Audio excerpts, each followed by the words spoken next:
the biggest ProCharged engine I know of. 903 cubic inch.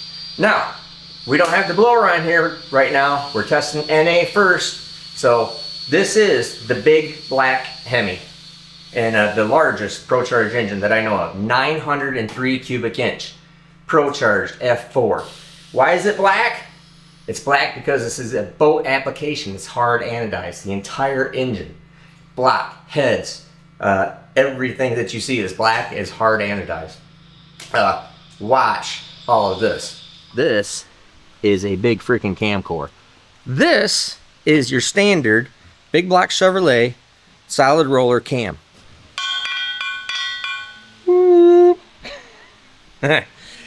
Crazy big. I think that this must be a 70 millimeter core. This is my SMX sleeve.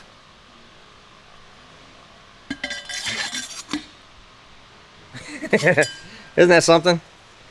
My entire sleeve fits inside of their sleeve with room. This is probably the worst looking thing ever done to a crankshaft, but it is what it is. What had happened here is I ordered the crankshaft, and I'm taking full responsibility because I gave them the wrong bob weight number. We had to add this strap and this strap, this strap and this strap, and thankfully because of the nature of what this engine is doing, and I told the customer about this all the way through. So like I said, this is for the big Hemi. So I'm feeling like an idiot. It's like, oh my gosh, what am I going to do to make this right? And you can't tell the customer, oh, sorry, it's going to be another year. I mean, I can't do that. The big black Hemi. Can you say that? Big black Hemi? I think so. I think I can say that. The big black Hemi. After we got the crankshaft all balanced, believe it or not, the straps actually don't hurt the crankshaft as far as actual fitment in the block. There was very, very minimal problem there. But went to put the block or the crankshaft in the block, and it hit the old counterweight. The normal width of the counterweight wouldn't fit. So even if we didn't add the straps to it, the crankshaft would not fit in the block.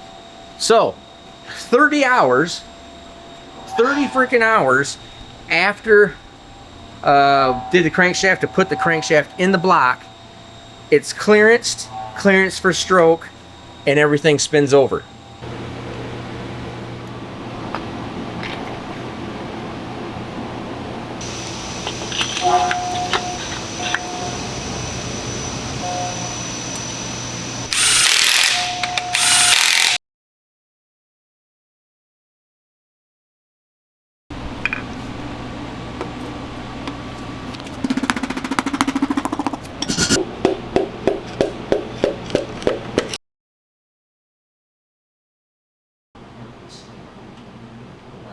This is a first. I have not ever had this happen in 30 plus years of engine building.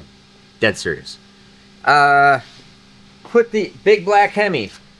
This is my current nemesis in life, is the big black Hemi.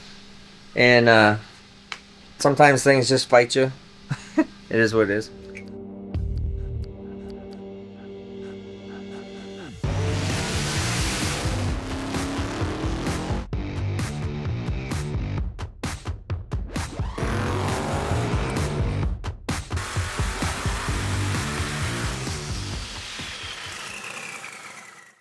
We torqued the cylinder head on. We had to do an oil change or an oil pan modification. That's no big deal. That's why there's no oil pan on it. But was just going to go ahead, and because I needed to put a couple drain back holes in the oil pan, so that's why we took the oil pan back off. But we're going to go ahead and just finish up the top half, and we've already had the heads mocked up on it with a set of mock-up gaskets.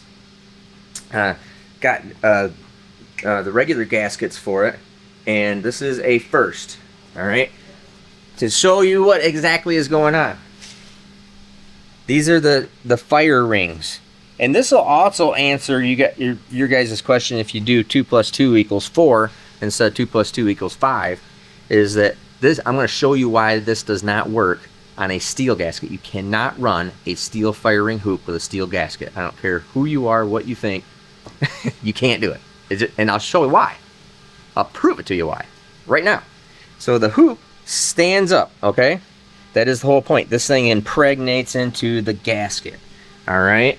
And so if you show this all the time, here's your hoop, and your hoop in the cylinder head goes down, pushes through the gasket, and goes into the receiver groove. Well, the copper gasket's got to be pretty soft for that to happen. Why you can't use steel gaskets. All right? So we torque this all up, and you can see here, it's like this head is torqued, and there's an air gap in there. We take the head off, and we can see the impregnation into the gasket right up here. Very lightly, it's torqued. It is not sitting on anything. Before you get your panties all bunched up and think that it's sitting on something, just show her that it's sitting on something. It is not. We have 100% verified. It is not sitting on anything. We can take the head gasket off, set it down. It sits all the way flat. You put it in here because the hoop is sitting into the receiver groove. All right. So I'm getting up to the important part, and the part that I've never yet seen. So it is sitting in there. It does sit flat when the gasket's not on there. It is a gasket problem. So it's like, what the heck is the gasket problem all about here? Let me show you something. This is your standard copper head gasket. In fact, this was the mock-up head gasket that is, I can't use this because it's the wrong bore size. All right, now watch. And if you just kind of wiggle it, it's just soft copper. It bends, okay? Because it has been properly annealed. Here, let me bend it more.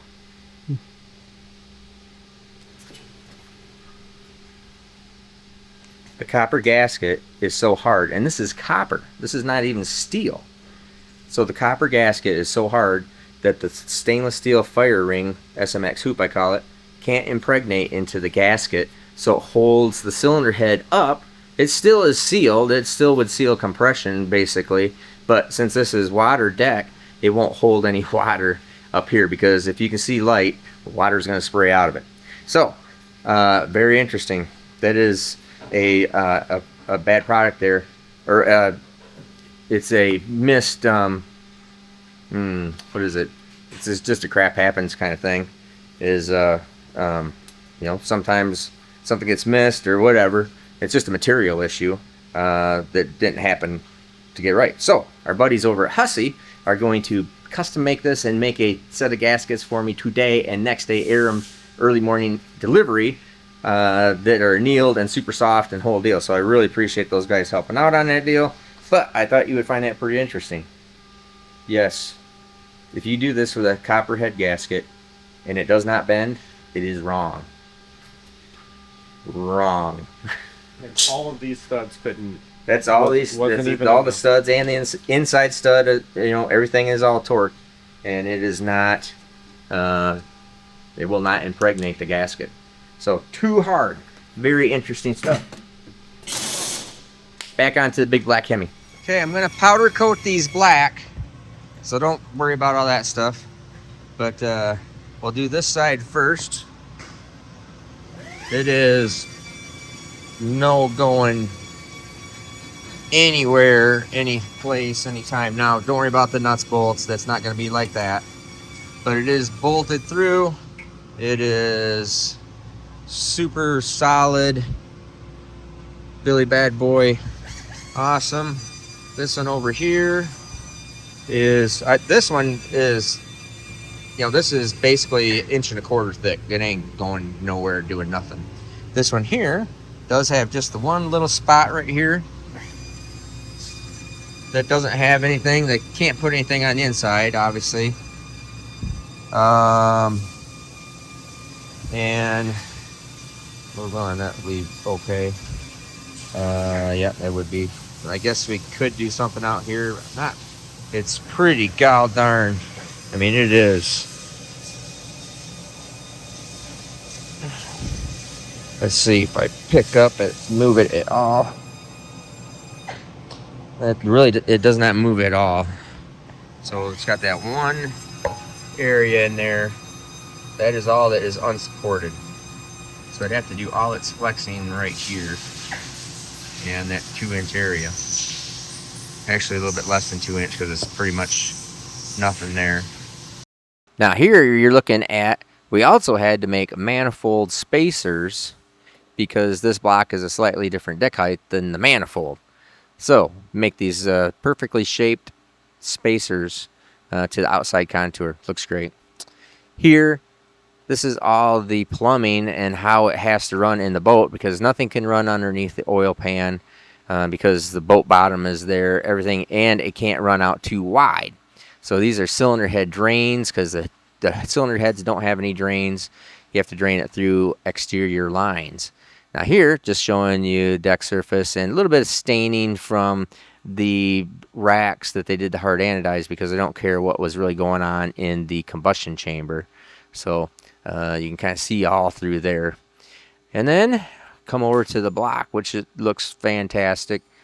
Everything just sitting there waiting to put the correct head gaskets on with the correct annealing and start putting this thing the rest of the way together. And here you see the guys getting on the gaskets, putting on cylinder heads. They torqued up good. Everything worked out real fine through there. And what we're going to do is, after this is all torqued up, we're going to come over like we normally do with other engines, every other engine, where we actually heat the engine up in order to simulate running it. And you'll see that right here.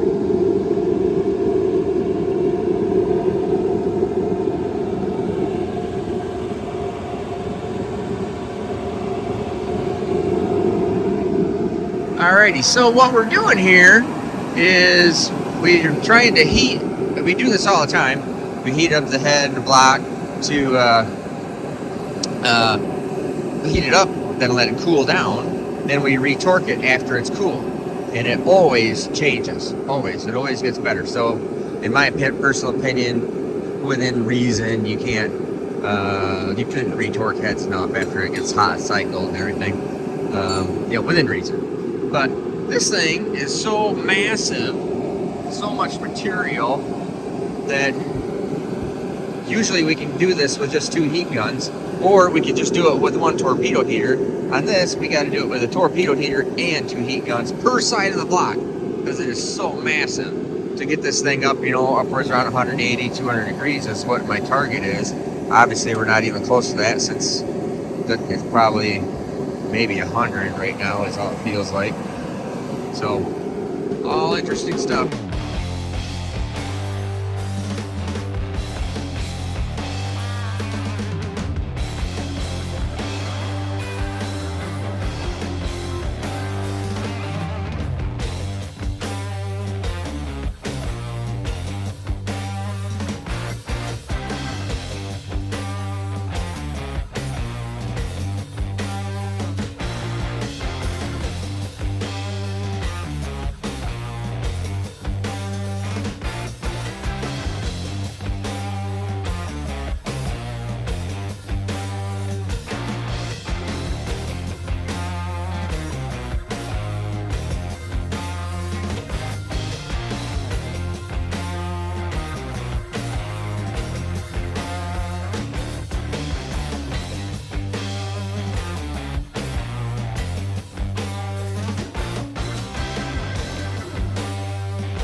So we'll crank it just for a second here, just to make sure everything cranks over right. And I want to call this engine something. I just don't know what to name it. I don't know if I feel bad. Besides Big Black Hemi. It is the Big Black Hemi, but on a more personal note, it's like Norman. No. Wow. Norm. Abnorm. All right, start watching for leaks.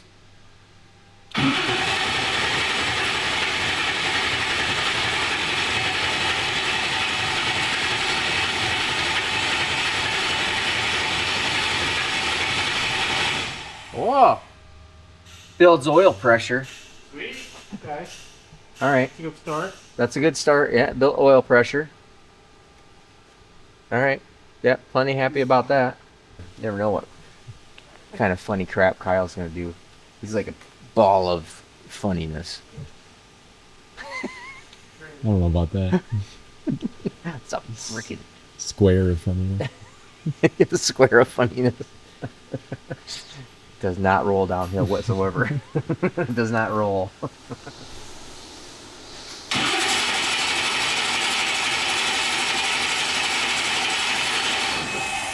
It's at 20, so let's advance it some. Okay. Oh, is that still set at 30? No.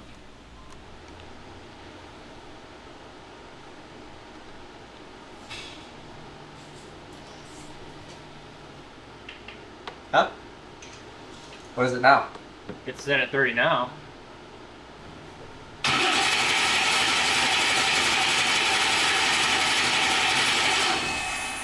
So it's 35. So let's retard it a little bit. So go up. It was a little off. The magnet's right here, and the wheel was like right there. Oh, that would be good. Need to be there.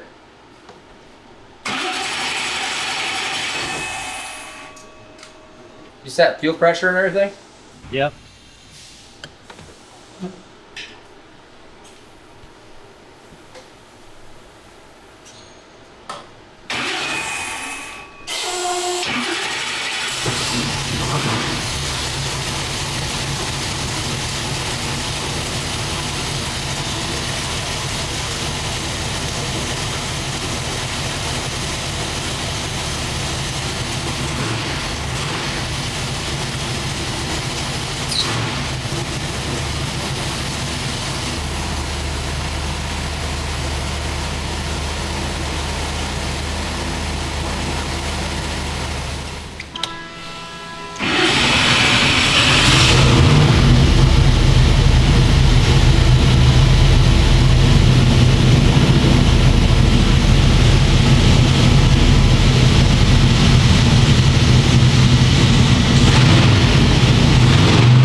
It's 650 horsepower already?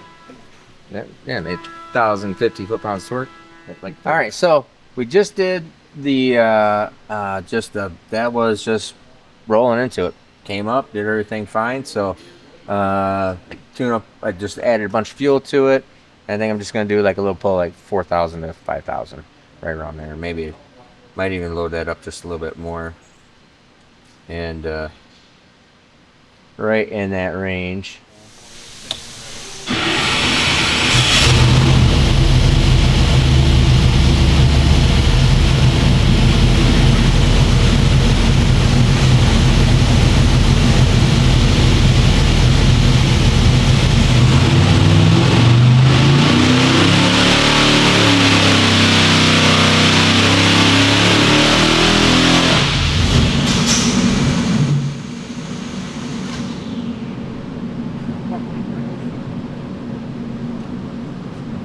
All right. Which is effortlessly 8,000 horsepower.